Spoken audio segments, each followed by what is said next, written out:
అంటే ఏదైతే గడిచినటువంటి 5 సంవత్సరాలుగా ఈ రాష్ట్రంలో వైఎస్ఆర్ కాంగ్రెస్ పార్టీ ప్రభుత్వం జగన్మోహన్ రెడ్డి గారి నాయకత్వంలో 2.5 లక్షల కోట్ల పైచిలుకు డైరెక్ట్ బెనిఫిట్ ట్రాన్స్ఫర్ ద్వారా పేదవాడికి మంచి చేసేటువంటి కార్యక్రమం చేశామో, దానివల్ల ఓట్లు రావు.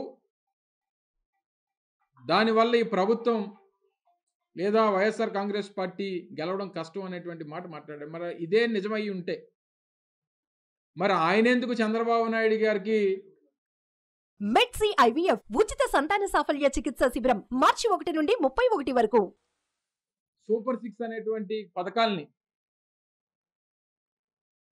దాదాపు సంవత్సరానికి 1,20,000 కోట్ల రూపాయలు ఖర్చు చేయాల్సినటువంటి పథకాల్ని ఎందుకు సలహా ఇచ్చాడో ఒకసారి అది కూడా చెప్పుంటే బాగుండేది.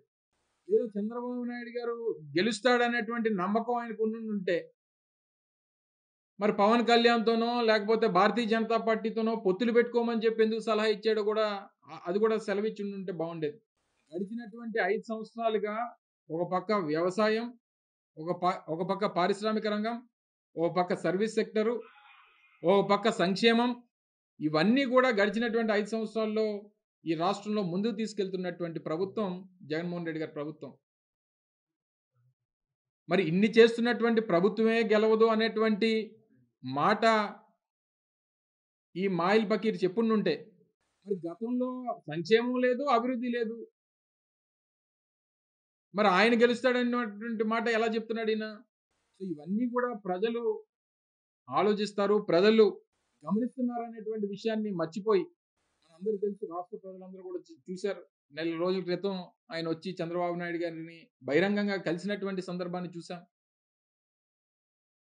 చంద్రబాబు నాయుడు గారిని కలిసిన తర్వాత జరుగుతున్నటువంటి పరిణామాలు చూస్తా ఉన్నాం. వారు మాట్లాడుతున్నటువంటి మాటలు చూస్తా ఉన్నాం. బహిరంగంగా ఒకసారి, తర్వాత చంద్రబాబు నాయుడు గారిని కలిసినట్టుగా మనకు వచ్చినటువంటి ఆయనే దాదాపు 3-4 గంటల్లో రాష్ట్ర రాజకీయాల మీద మేము మాట్లాడుకున్నాం అనేటువంటి మాట చెప్పినటువంటి వ్యక్తి తర్వాత ఈ నెల రోజుల్లో అనేక మార్లు రహస్యంగా హైదరాబాద్లో కలిసినటువంటి సందర్భాలను కూడా చాలా మీడియా ఛానల్స్ కూడా చాలా సందర్భాల్లో ప్రస్తావించినటువంటి సందర్భాన్ని చూసాం. ఇవన్నీ జరుగుతున్నటువంటి క్రమంలో ఈ బీహార్లో చెల్లని రూపాయి వచ్చి ఇక్కడ రూపాయలు సంపాదించుకోవాలనేటువంటి ప్రయత్నం కనబడతా ఉంది. దాంట్లో భాగంగానే ఈ రకమైనటువంటి స్టేట్మెంట్స్ అన్ని కూడా చేస్తున్నట్టుగా ఈ రాష్ట్ర ప్రజల తాలూకా అభిప్రాయం అనేటువంటిది తెలియజేస్తా ఉన్నా.